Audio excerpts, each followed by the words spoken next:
Hai hai hai, halo semuanya. Saya perwakilan dari kelompok 8. Di sini akan mempresentasikan atau menjelaskan terkait studi eksperimental penjernihan air secara tradisional dan kimiawi. Masuk ke anggota. Di sini kita beranggotakan 3 orang. Yang pertama, Nabila Afif Atifa sebagai narasumber 1 dan Novinda Fakfuani sebagai narasumber 2 dan saya sendiri Ilvi Anggraini sebagai presenter. Masuk ke materi. Mengapa sih air bersih itu penting? Ya, air bersih itu penting karena memang dalam kehidupan sehari-hari kita harus selalu membutuhkan air bersih. Bahkan tubuh kita sendiri sangat membutuhkan air bersih untuk keberlangsungan hidup. Konteks, bagaimana cara manusia mengelola air yang kotor agar bisa digunakan kembali? Nah, di sini kita akan membahas itu. Ya, terkait filterasi, yaitu membersihkan air kotor dari air kotor secara alamiah dan air kotor secara kimiawi melalui tahap filterasi. Yang kedua, fokus. Pemahaman ini kita ambil dari mata pembelajaran IPAS, Ilmu Pengetahuan Sosial, kelas 5 SD, mengenai pelestarian sumber daya alam. Lanjut. Baik, tujuan eksperimen kita menganalisis efektivitas penjernihan air melalui dua metode yang berbeda. Dua metode yang berbeda. Seperti yang sudah tadi saya jelaskan, yaitu metode filtrasi secara tradisional dan metode filtrasi secara kimiawi. Yang kedua, membandingkan filter fisik untuk limbah alam dan reaksi kimia untuk limbah zat kimia. Ya, air yang kotor keruh secara alamiah kita filtrasikan dengan metode tradisional. Dan air keruh secara kimiawi kita filtrasikan juga secara kimiawi. Mengukur perubahan kualitas air menggunakan indikator pH.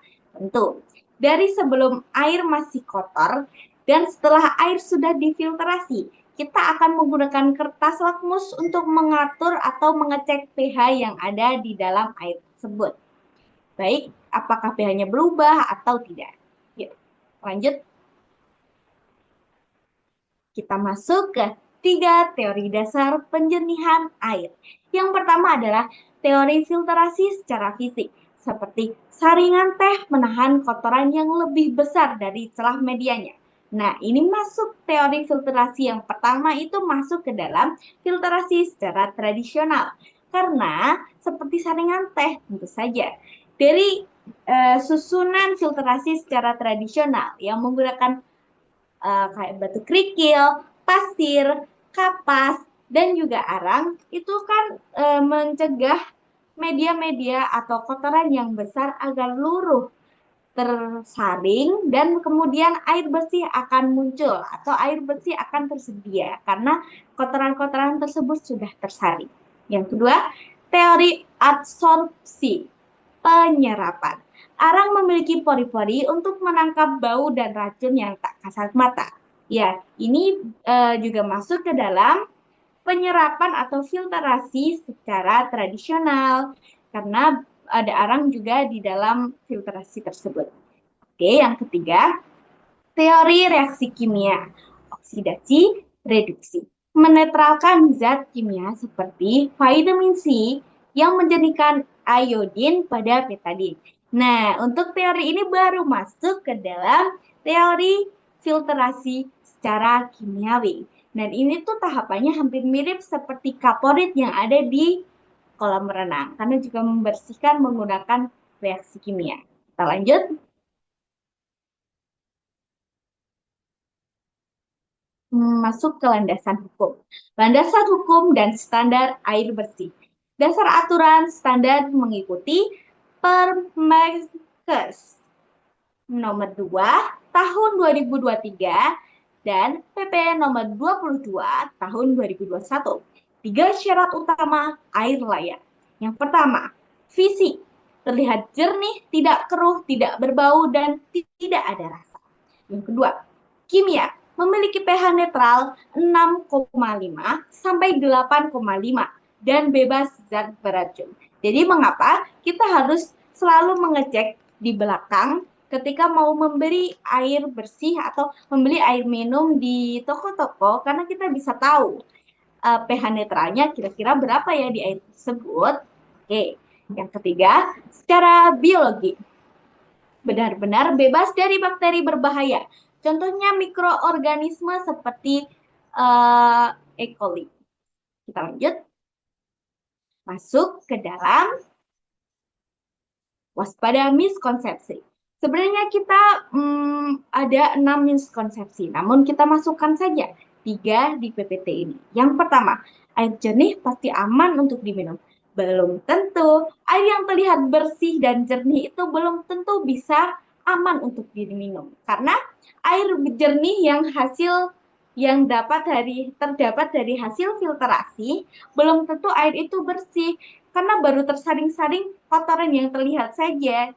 Kalau mikroorganismenya belum tentu sudah terlarut, mungkin masih ada di dalamnya. Yang kedua, miskonsepsi filtrasi tidak perlu dirawat. Ya, mungkin beberapa orang berpikir kayak ya udah sih ngapain dirawat, kan itu untuk ngefilter. Padahal filtrasi itu kan harus dibersihkan secara rutin karena di dalamnya itu tempat menumpuknya bakteri. Karena filtrasi itu kan tugasnya untuk membersihkan kotoran-kotoran yang ada di air yang kotor menjadi bersih. Jadi tetap harus dibersihkan secara rutin. Miskonsepsi 3, satu metode untuk semua jenis air. Tidak, karena eh, tujuan kita juga untuk membandingkan antara filtrasi tradisional dan juga filtrasi secara kimiawi itu agar tahu atau orang-orang tahu ternyata air yang keruh karena secara alamiah dan air yang keruh secara kimiawi itu tidak bisa dibersihkan hanya dengan satu metode filtrasi saja. Mereka punya arah filtrasinya masing-masing. Dan inilah tujuan kita, agar anak-anak tahu dan tidak berpikir, ah berarti semua air kotor itu bisa dibersihkan secara tradisional dong, secara kayak gini dong. Padahal enggak, semua punya arah atau jalannya masing-masing. Oke, lanjut. Nah, kita masuk ke metode-metodenya atau barang-barang yang dibutuhkan. Yang pertama, filtrasi secara tradisional. Botol plastik bekas, kapas, arang, pasir, kerikil, gelas penampung, dan air lumpur 200 sampai 250 mili. Ini contoh fotonya. Oke, yang kedua, metode secara kimiawi. Gelas bening, air bersih 200 ml, betadine, vitamin atau vitamin C, 1 tablet saja, sendok, dan kertas pH. Keduanya sebetulnya membutuhkan kertas pH untuk mengecek pH awal sebelum difiltrasi dengan pH air setelah difiltrasi. Oke, lanjut. Nah, kita sudah masuk ke rencana langkah kerja atau metode penyusunannya. Nah, kita masuk ke tradisional. Menyiapkan botol plastik seperti ini, dipotong bagian bawahnya, dipotong, kemudian jadikan tempat untuk menyusun media secara terbalik. Yang pertama kita kasih kapas, yang kedua arang, yang ketiga kerikil. Yang ketiga pasir, yang terakhir itu kerikil. Jadi metodenya terbalik seperti ini. Menuangkan air kotor secara perlahan sampai benar-benar habis air kotornya. Terus kita tadah di bagian bawah filtrasi tradisionalnya. Terus kita bisa melihat apakah berhasil filtrasi tersebut membersihkan air yang keruh secara alamiah menjadi air yang lebih bersih. Dan kemudian kita mengukur pH-nya. Ya, seperti yang sudah saya jelaskan tadi di awal dan juga di akhir menggunakan kertas lakmus. Kita mungkin akan masuk ke contoh videonya.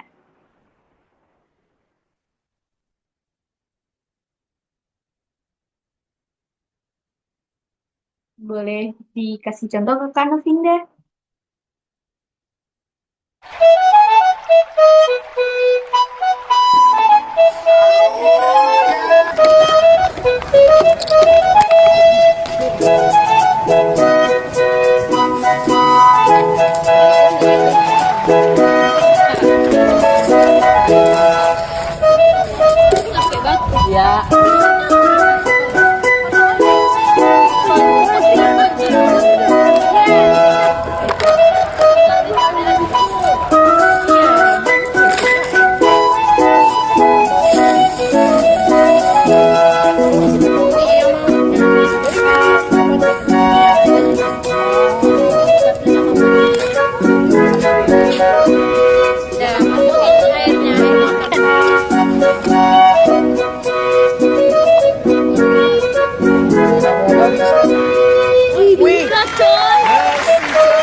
Mungkin sudah cukup saja.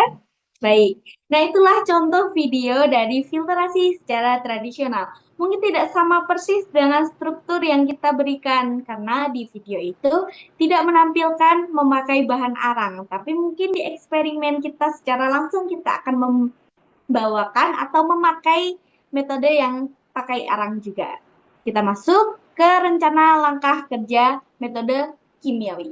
Yang pertama, menyiapkan air bersih dalam gelas, menyampur betadin hingga air berwarna merah atau warna coklat, kemudian memasukkan 1 tablet vitamin C atau vitasimin, kita masukkan, kemudian diaduk dan kita amati perubahan warnanya, apakah berhasil bisa bersih atau tidak.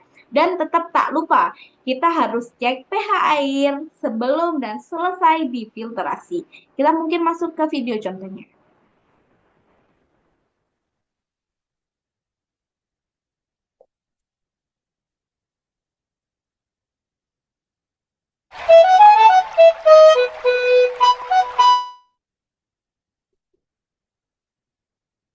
Mohon maaf karena kesalahan penampakan videonya, ternyata mungkin agak ada kesalahan sedikit saat penampilan videonya.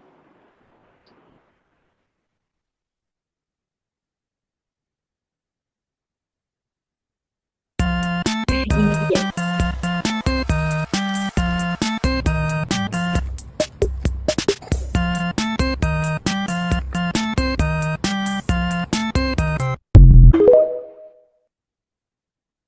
Baik, itulah contoh video dari filtrasi secara kimiawi. Ya, seperti itu kurang lebih ya. Mungkin masuk ke slide selanjutnya, Kakak Novinda. Oke, hasil yang diharapkan. Yang pertama, secara fisik, air diharapkan menjadi lebih jernih setelah melewati lapisan filtrasi.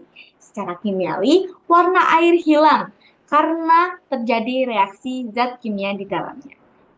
Kemudian yang ketiga adalah kualitas pH. Mengetahui apakah proses penjernihan mengubah sifat asam atau basa air menjadi netral. Kita masuk ke kesimpulan sementara dan penutup. Kesimpulan sementara. Eksperimen ini penting untuk memahami bahwa setiap cara penjernihan air memiliki fungsi masing-masing. Persiapan yang matang akan menentukan keberhasilan pengamatan kita di minggu depan. Nah, sebenarnya kita juga akan tahu di minggu depan kita akan melakukan sebuah eksperimen membandingkan keduanya. Bagaimana jika air kotor secara kimiawi kita filtrasikan secara tradisional dan air kotor secara eh, tradisional kita filtrasikan secara kimiawi agar anak-anak juga tahu bagaimana kita harus memberikan filtrasi yang cocok dengan air kotor masing-masing tersebut. Oke, lanjut. Nah, ini referensi kita. Baik, mungkin itu saja dan mohon maaf jika penjelasan saya itu agak berlibat atau bertumpuk karena ya mungkin sedikit grogi dan seperti itu. Kalau kalian ingin memberikan saran, kritik, atau pertanyaan terkait materi atau PPT kami ini sangat diperbolehkan sekali. Nanti akan dijawab di muka oleh Kakak Novinda dan juga Kakak Nabila. Baik, mungkin sekian saja itu dari kami. Tunggu eksperimen kami di minggu depan ya. Wassalamualaikum warahmatullahi wabarakatuh.